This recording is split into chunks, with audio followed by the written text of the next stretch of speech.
का घडले याच्याबद्दल मला बोलायचं नाही।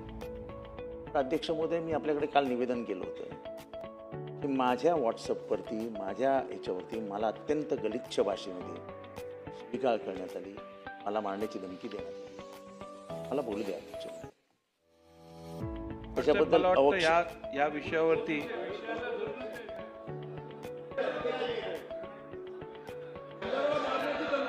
तर अध्यक्ष महोदय, मला वाटतं या विषयाचं गांभीर्य या सभागृहातील सर्व सदस्यांनी घेणं आवश्यक आहे।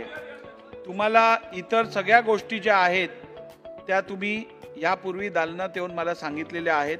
त्या सगळ्या गोष्टींचा विचार करून ऐकून घ्या, सुरक्षा रक्षकांकडनं नाही, हे काय योग्य नाही। तुम्हाला हा विषय जर पॉलिटिसाइज करायचा असेल तर हे योग्य नाही।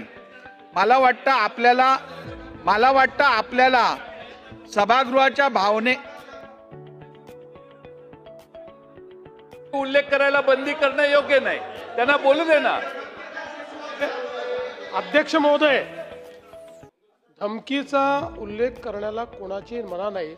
विषय काय चाललेला आहे, आज जो विषय अध्यक्षांनी एखादा प्रस्ताव मांडल्यानंतर कधीतरी राजकारणाच्या पलीकडे जाणार आहोत आपण की नाही जाणार आहोत, तर त्याचं वेगळं मांडता येईल ना।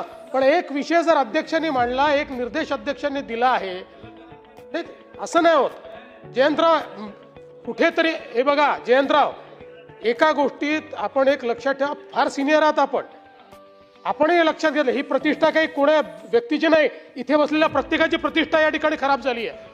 आज ह्या ज्या शिव्या बाहेर पडतायत त्या काही एकट्या पडळकरला किंवा यांच्या माणसाला नाही पडत आहेत, आपल्या सगळ्यांच्या नावाने या ठिकाणी बोललं जातं की हे सगळे आमदार माजले म्हणून। जरा काही गांभीर्याने घ्या, ही प्रत्येक गोष्ट अशी पॉलिटिसाइज करून आपण महाराष्ट्रातल्या जनतेला काय सांगणार आहोत जयंतराव, हे बरोबर नाहीये। अशा प्रकारे समर्थन करणं योग्य नाहीये। मला वाटतं जी घटना आपण जेव्हा बोललात आणि मुख्यमंत्री महोदय की नितीन देशमुख माझ्याबरोबर आला, त्याचं स्पष्टीकरण द्यायला मी उठलो की मी एकटाच आलो, तेव्हा झालेल्या गोष्टीबद्दल जी कोणी केली, काय झाली, याच्याशी माझा काही संबंध नाही। पण जे झालं ते चुकीचं झालं आणि त्याच्याबद्दल मला वाईट वाटतंय। ठीक आहे, मी फक्त रेकॉर्डवरती एवढं आणू इच्छितो, या संदर्भात दोन्ही सन्मान्य सदस्यांनी सभागृहात दिलगिरी व्यक्त केलेली आहे।